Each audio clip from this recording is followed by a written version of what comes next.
Para construir masas, entonces, una primera forma de hacerlo es venir a la ficha de arquitectura, decirle que voy a hacer un componente modelado in situ con el comando modelar in situ, y cuando aparece el listado de categorías, selecciono la categoría masa.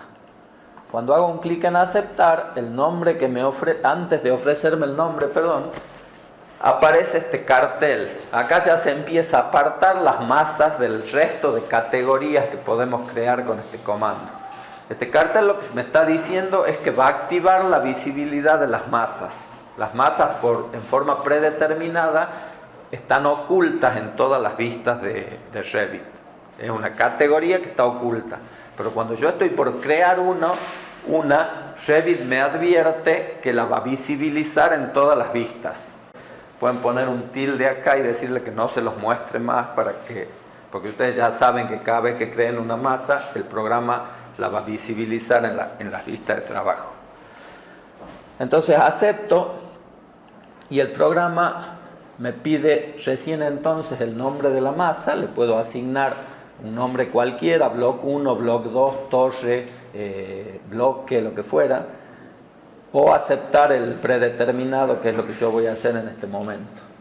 Y fíjense que cuando termino de hacerlo, como en el caso de los otros componentes modelados in situ, desaparecen las fichas de arquitectura, de estructura, etcétera, etcétera, y aparece la ficha de crear. Pero ¿qué diferencia vemos acá? Cuando nosotros entramos a la ficha de crear para crear otros componentes, hemos dicho que aparecen las 5 herramientas de modelado, que son extrusión, revolución, fundido, barrido y barrido de fundido. Acá no están. Lo que ocurre es que el programa, según los objetos que nosotros dibujemos, de los bocetos que nosotros dibujemos y seleccionemos para crear la forma sólida o vacía, el programa va a saber automáticamente cuál de esas herramientas es la que tiene que utilizar. Entonces, acá es al revés.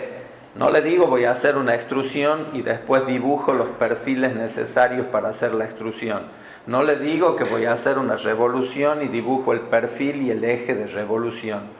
Dibujo primero los objetos, los selecciono. Cuando le digo al programa que cree una forma sólida o que cree una forma vacía, en función de los objetos que yo haya seleccionado, el programa va a interpretar cuál de esas 5 herramientas de modelado es la que tiene que utilizar.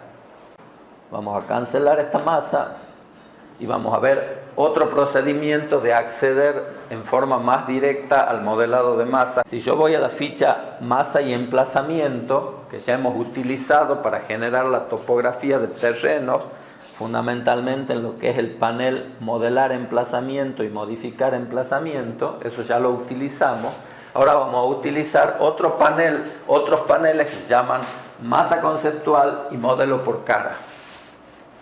Cuando nosotros vamos a crear una masa conceptual, si le decimos al programa que vamos a hacer una masa in situ, el programa directamente nos pide el nombre de la masa y cuando hago un clic en aceptar nos lleva exactamente a la misma interfaz a la que habíamos accedido desde el comando modelar componente in situ.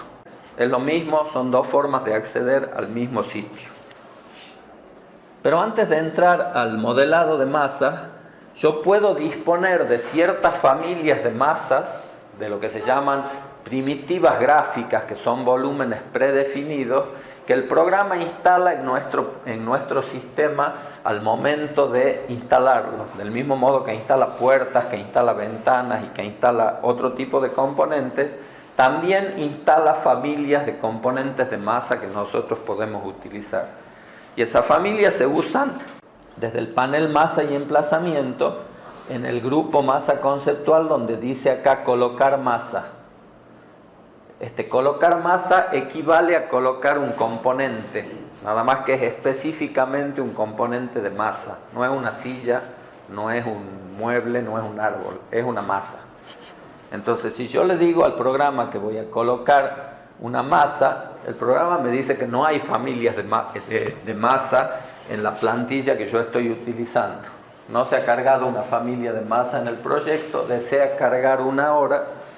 Si le digo que sí, el programa me lleva a la carpeta donde están almacenadas todas las familias que Revit ha instalado cuando hemos instalado el programa, y acá puedo buscar las familias de masa y aparecen todas estas opciones que, si voy seleccionando, me van mostrando a la derecha el tipo de masa que yo puedo insertar en mi proyecto.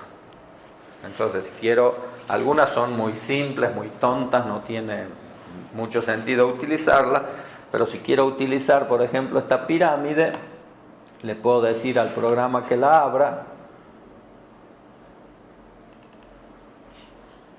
Ahí tengo disponible la pirámide. ¿Por qué no se la ve como tal? Estoy en una planta, la planta tiene un plano de corte, está cortada. Si me voy a la vista de planimetría general, esa pirámide se ve totalmente, porque en la vista planimetría general el plano de corte está mucho más alto de la altura del edificio. Entonces, si quiero utilizar unas familias predefinidas, voy a utilizar el comando colocar masa.